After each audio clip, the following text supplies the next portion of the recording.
Hello दोस्तों, आप सभी का एग्जाम बुक वीडियो में स्वागत है। आज हम एनसीएल एग्जाम के लिए केमिस्ट्री पढ़ने वाले हैं और यह केमिस्ट्री का पार्ट 2 रहेगा। इसमें हम जो भी प्रश्न पढ़ेंगे वह एनसीएल एग्जाम के लिए बहुत ही महत्वपूर्ण रहेगा। तो हम देखते हैं पहला प्रश्न, हाइड्रोजन बम किस सिद्धांत पर कार्य करता है हमें बताना है। प्रश्न क्या कह रहा है कि जो हाइड्रोजन बम है वह किस सिद्धांत पर कार्य करता है। तो इस प्रश्न का राइट आंसर होगा ऑप्शन नंबर 4, हाइड्रोजन बम नाभिकीय संलयन पर कार्य करता है।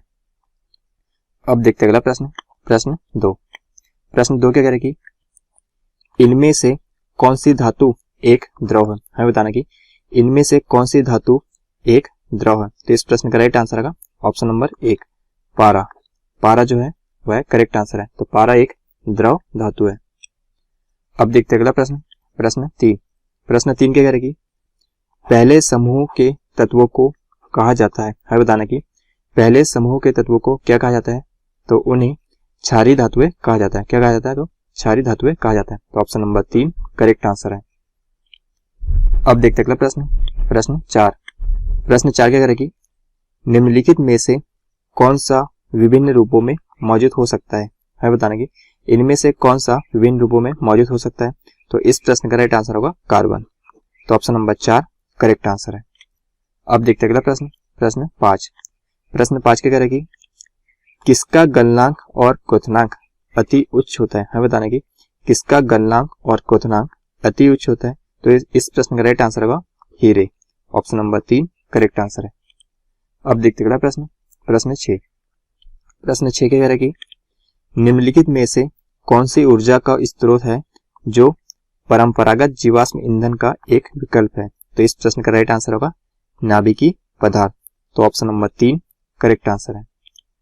अब देखते हैं अगला प्रश्न, प्रश्न 7 क्या कह रहा है कि न्यूट्रॉन की समान संख्या वाले भिन्न तत्वों के परमाणुओं को क्या कहते हैं। तो इस प्रश्न का राइट आंसर होगा ऑप्शन नंबर 1 आइसोटोन।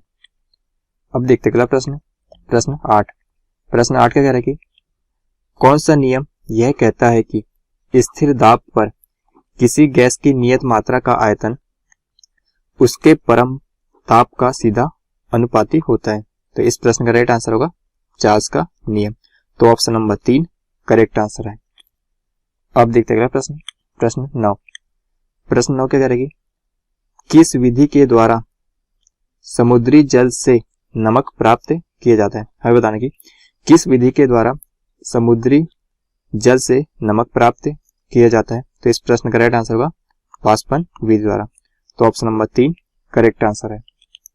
अब देखते हैं अगला प्रश्न, प्रश्न 10 क्या कह रहा है कि निम्नलिखित में से कौन सा मृदा प्रदूषण का एक कारण नहीं है। हमें बताना कि इनमें से कौन सा मृदा प्रदूषण का एक कारण नहीं है। तो इस प्रश्न का जो राइट आंसर होगा ऑप्शन नंबर 3 पानी का अत्यधिक उपयोग।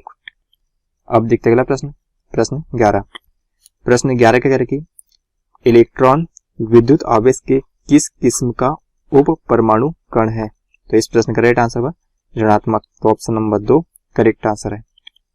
अब देखते हैं अगला प्रश्न, प्रश्न 12 निम्नलिखित में से किसने क्वांटम सिद्धांत का प्रतिपादन किया था। हमें बताना कि इनमें से किसने क्वांटम सिद्धांत का प्रतिपादन किया था।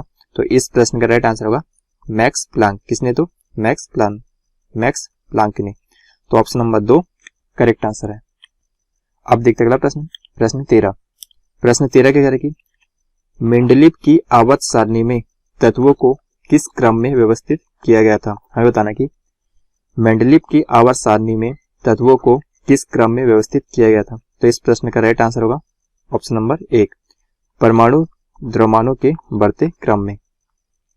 अब देखते अगला प्रश्न, प्रश्न 14 क्या कह रहा है कि सोडियम का परमाणु क्रमांक क्या है। हमें सोडियम का परमाणु क्रमांक बताना है। तो सोडियम का परमाणु क्रमांक 11 होता है। कितना होता है? तो 11 होता है। तो ऑप्शन नंबर 4 करेक्ट आंसर है। अब देखते अगला प्रश्न, प्रश्न 15 निम्नलिखित में से किस धातु में उच्चतम विद्युत चालकता होती है। हमें बताना कि किस धातु में उच्चतम विद्युत चालकता होती है। तो इस प्रश्न का राइट आंसर होगा चांदी। तो ऑप्शन नंबर 3 करेक्ट आंसर है। अब देखते अगला प्रश्न, प्रश्न 16 क्या कह रहा है कि पुरातात्विक स्थलों में प्राप्त अवशेषों की आयु के आकलन के लिए किस तकनीक का प्रयोग किया जाता है।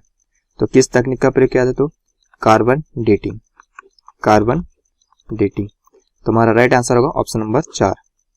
अब देखते हैं अगला प्रश्न, प्रश्न 17।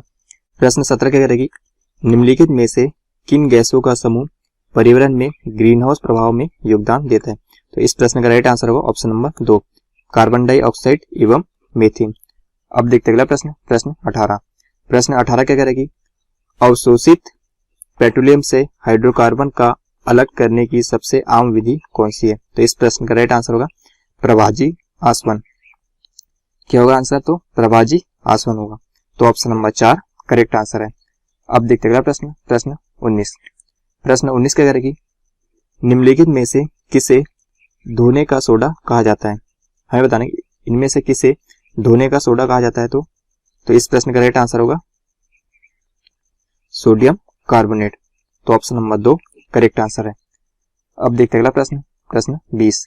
प्रश्न 20 क्या करेगी, हाइड्रोक्लोरिक अम्ल का सूत्र क्या है। तो इस प्रश्न का राइट आंसर होगा ऑप्शन नंबर 1 HCl। अब देखते हैं अगला प्रश्न, प्रश्न 21। प्रश्न 21 क्या करेगी, निम्न में से किस स्रोत से सबसे शुद्ध पानी प्राप्त किया जा सकता है। हमें बताने की इनमें से किस स्रोत से सबसे शुद्ध पानी प्राप्त किया जा सकता है। तो इस प्रश्न का राइट आंसर होगा बरसाती पानी। तो ऑप्शन नंबर 1 करेक्ट आंसर है। अब देखते हैं प्रश्न, प्रश्न 2। प्रश्न 2 क्या करेगी, लोहे में जंग लगना किसका उदाहरण है। हमें बताने की लोहे में जंग लगना किसका उदाहरण है। तो इस प्रश्न का राइट आंसर होगा ऑक्सीकरण। तो ऑप्शन नंबर 3 करेक्ट आंसर है। अब देखते हैं प्रश्न, प्रश्न 23। प्रश्न 23 क्या करेगी, जिप्सम किस धातु का अयस्क है। हमें बताने की जिप्सम किस धातु का अयस्क है। तो इस प्रश्न का राइट आंसर होगा कैल्शियम। तो ऑप्शन नंबर 2 करेक्ट आंसर है। अब देखते हैं प्रश्न, प्रश्न 24।